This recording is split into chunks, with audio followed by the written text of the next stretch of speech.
Olá, novamente estou aqui. Espero que vocês tenham um pouco mais de paciência para me ouvir e eu espero poder contribuir um pouco mais com aquilo que eu acredito que tenha sido o próprio Deus que tem me ensinado, bem como um grande contingente de pessoas aqui no nosso planeta. Não estou pregando nada novo, na realidade estou simplesmente adequando as coisas da forma que deveriam estar. Mas nós sabemos, todos nós sabemos, que muito das coisas se perderam, se misturaram, né? Perderam um sentido. Mas Deus é maravilhoso. Ele falou que nunca faria coisa alguma ao mundo sem antes avisar através dos seus santos homens, né? Então ele sempre comunica aquilo que vai fazer, ou aquilo que está na iminência de fazer, né? Não que ele deva, ele faz isso, eu não entendo exatamente o porquê, mas ele sempre fez isso. Agora, a questão que eu vim tentar arrumar, colocar num padrão um pouco melhor, é a respeito da ceia. Eu acho que isso é uma coisa interessante para se falar, uma vez que a ideia ela foi santificada, ela foi colocada como algo um pouco mais do que realmente ela o é. Meio pesado no primeiro momento que eu estou falando, mas depois aqueles que tiverem paciência vão perceber que na verdade a coisa realmente é mais ou menos dessa forma. Tá, vamos começar dizendo o seguinte: aonde vocês lerem, lá naquele capa a capa escrito chamado Bíblia, aonde vocês lerem a palavra Santa Ceia, muito cuidado, apague. Ali não está escrito Santa Ceia. No original não existe essa ideia. Não existe a ideia de Santa Ceia. Existe a ideia de ceia do Senhor. Tá? Então não existe a ideia de santa. Essa palavra santa foi colocada aí há muito pouco tempo atrás, né? Tanto é que é título, né? Ela não diz respeito ao meio da história, mas assim, é um título daquilo que foi escrito. Foi colocado santa, porque aparece ali a imagem de Jesus. Mas a ceia, esta ceia, ela tem muito pouco a ver, no sentido histórico, comigo, que sou americano. Muito pouco a ver com qualquer outro continente, a não ser com aqueles que realmente vivem, né, em Israel.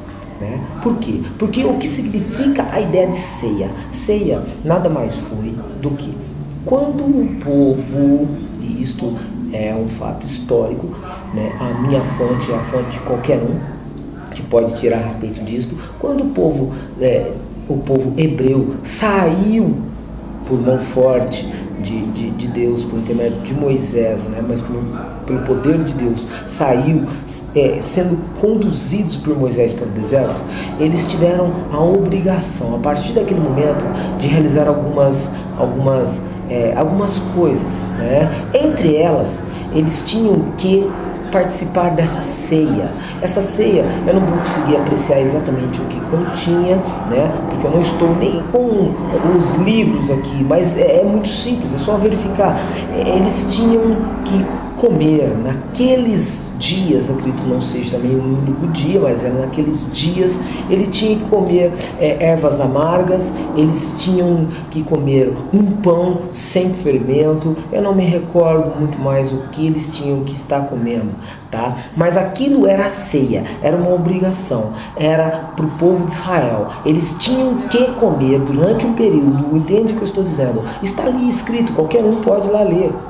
Eles tinham que comer desta ceia. Era uma liturgia que realmente até hoje, em 2011, se você for lá, eles vão estar comendo aquilo que tem que comer, né? Eles tinham que comer o pão sem fermento, ervas amargas. Eu não sei se tinha outras coisas que tinham que estar junto, mas essas coisas que eu estou falando aqui tinham que estar lá. Era uma representação de Deus para alguma coisa maior? Sim, com certeza, eu acredito que sim. Mas isto era a ceia que o povo de Israel praticava. Ótimo. Tá. E eis que Jesus, um israelense, ele também praticou várias vezes. Aí começa a questão que quando ele chama os seus discípulos, acredito, no último momento, nos últimos momentos dele aqui na terra, ele chama ele para praticar a ceia, porque eles estavam nesse momento de ceia. E ele diz, ali comerei a ceia, na casa de uma certa pessoa em específico. Ótimo. Os discípulos preparam a ceia. Então perceba que os discípulos sabiam como que era, porque eles também comiam essa ceia todos os anos. Historicamente é bom, aqueles que conhecem mais história vão saber que realmente é isto. E Jesus estava ali. Interessante que é no meio do comer. No meio, eles estavam já comendo. Gente, é só observar, eles já estavam comendo. É que Jesus, eu consigo quase perceber, ele chega e pega o pão, né? E reparte o pão. Então o interessante é que é ele que pega o pão, mas eles já estavam comendo uma coisa antiga. Eles já estavam praticando uma coisa antiga. Uma coisa que era da tradição, era do costume. Era uma obrigação, era uma lei, era um mandamento, seja lá o que for, mas ele era uma coisa exclusiva para o povo de Israel. Mas Jesus pega o pão, é como se ele tivesse, de alguma forma, tirando fora. Mas ele está dizendo assim, mas vem aqui mesmo, mas estou tirando fora. Ele reparte o pão e ele não fala assim, você quer o pão? Ele fala, comai. Ele está literalmente enfiando aquele pão que ele tomou e está enfiando na boca. Inclusive ele pega na boca de Pedro e fala, comai, come, come, come. É como se ele estivesse falando para você que existe hoje em 2011. Ele fala, come, porque este é meu corpo, que é repartido entre vós. Bom, então vamos parar. Se esse é meu corpo, vamos imaginar os homens naquele momento escutando essa palavra. Isso é pão, não pode ser o corpo dele. Então, para nós que estamos nos dias de hoje, também ele não está falando de pão. Ele está fazendo uma simbologia de algo que é muito maior. Ele está dizendo simplesmente que eu sou alimento, eu sou comida.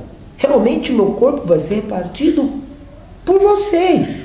E vocês vão comer dele todinho. Então, é algo maior do que um pedaço de pão. Ele estava querendo apontar para uma coisa maior, mais excelente, mas nós infelizmente paramos lá na ceia e continuamos repetindo a ceia. Quando ele está dizendo, comai, é ele que está nos dando da própria carne dele. Desculpa, eu não posso acreditar que a carne dele é pão, simplesmente, e porque eu levanto o pão para cima, o pão passa a ser alguma coisa santa. Não, porque o próprio Jesus falou. Nos evangelhos ele deixa bem claro, dizendo, o reino do céu não consiste de comida e bebida. Todas essas coisas vão ser destruídas, tanto a comida quanto o estômago. Então ele está falando de alguma coisa que permanece. Desculpa se eu for ofensivo, mas se eu comer um pedaço de pão, esse pão que eu comi agora, ele vai para o estômago, depois é despejado no vaso sanitário. Eu não acredito que isso possa ser Cristo. Então eu entendo que ele está dizendo para nós o seguinte, que de alguma forma, em algum momento da história, com certeza, a partir daquele momento que ele estava ali fazendo aquela simbologia, nós iríamos participar de alguma coisa realmente que é alimento, mas iria ser entregue, iria ser comido, junto, iria ser algo que nos manteria, sabe? Iria, em todo momento que estivéssemos juntos, iriam compartilhar. Sim, é de um corpo, é de uma verdade, é de uma essência que iria passar de um para o outro, iríamos dividir, iria trazer-nos satisfação e alegria. A mesma forma ele diz, quando ele pega o vinho e ele diz, esse é o meu sangue. Ele diz o meu sangue, então tenta imaginar o desespero que os caras ficaram. O sangue? Que sangue? Isso é vinho. Quando ele fala é vinho, ele está dizendo, o sangue, ele está dizendo que na realidade que será derramado. Então ele não fala você quer, ele fala tomai.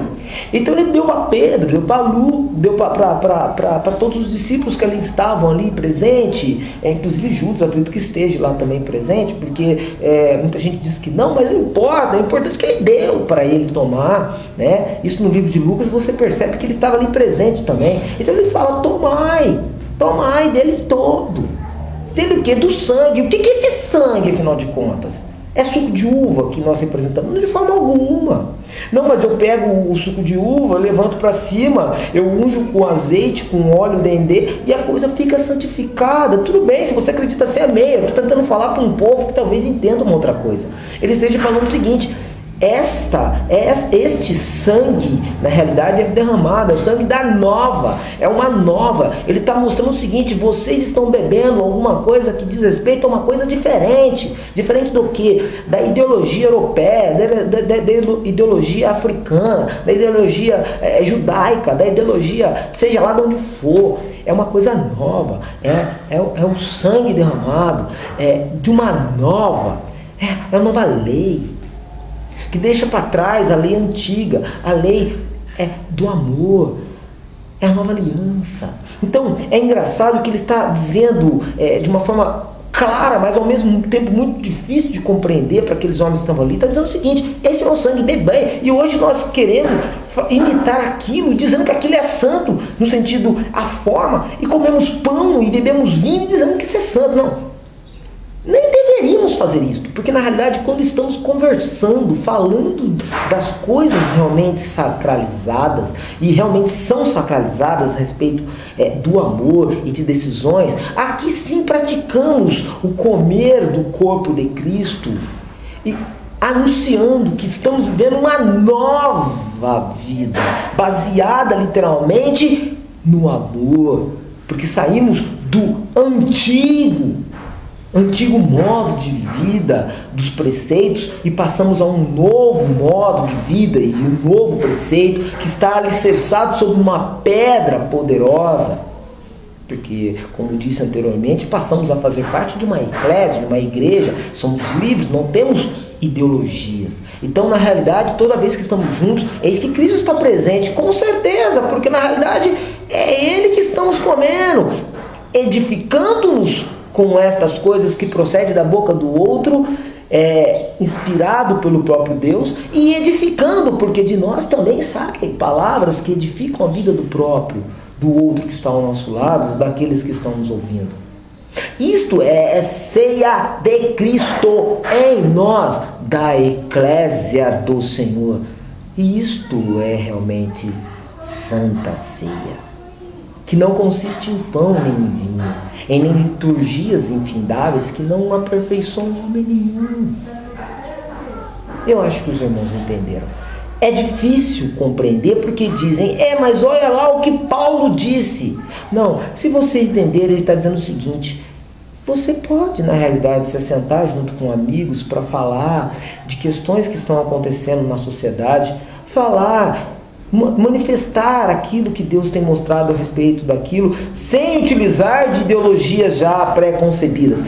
Você pode. E para isso, o que eles faziam, por ser muitas vezes judeus, eles juntavam comida mesmo. É na comida, no momento de alimentar-se. Então eles comentavam a respeito daquelas coisas.